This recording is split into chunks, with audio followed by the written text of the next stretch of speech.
מה שנעשה בטוטוריאל הזה, נעבור על פרוצדורה שנקראת קל. קל משמעותה בחירה סלקטיבית של איברים מתוך רשימה ארוכה. אז אנחנו נתחיל בלעשות גריד. הנה הגריד שלנו. ניקח ממנו את התאים.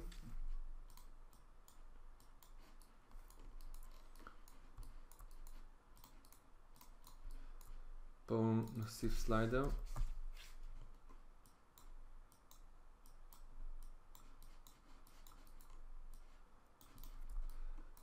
ועכשיו בואו ניקח את התאים ונהפוך אותם לסרפס כדי, סליחה, לא דרך הפעולה הזו, דרך הפעולה הזו. אוקיי, אז הפכנו אותה לסרפס או לסרפסים. בעצם יש לנו כמות סרפסים כמספר התאים שיש לנו, אז כרגע יש לנו 100. ועכשיו אני רוצה לבחור רק כל תא שני, ורק כל תא שני לשים עליו סרפס, או להפוך אותו לסרפס. אז מה שאני אעשה, אני משתמש בפונקציה שנקראת קל. אני אלך לסט, ותחת סט יש לנו קל פאטרן. קל פאטרן מבקש ממני רשימה, רשימה תהיה הערכים, והוא מבקש ממני פאטרן. פאטרן אנחנו ניתן לו בצורת פאנל עם ערכים. אז ניתן 1 ו-0, נתחיל ב-1 ל-0.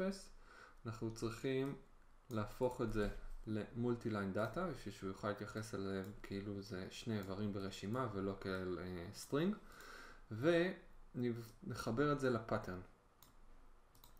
ועכשיו מה שאנחנו רואים, נעשה פה preview off, שהקל עובד, והוא לוקח כל תא שני והופך אותו לסרפס. עכשיו אני רוצה לחדד ולהראות שאם אני עושה פה flatten,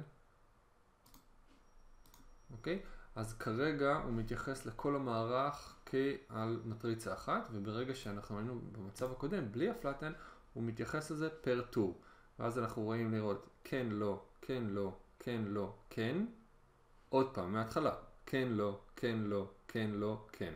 ברגע שאנחנו הופכים את המטריצה שלנו לשטוחה, בעצם על, כמו שאנחנו נוהגים להגיד, פירות על ענף אחד, אז מה שקורה שיש לנו כן, לא, כן, לא, כן, לא, כן, וממשיכים פה עם לא. אוקיי? אז ה-1 וה-0 זה הכן והלא שלי, וככה עובדים עם קל.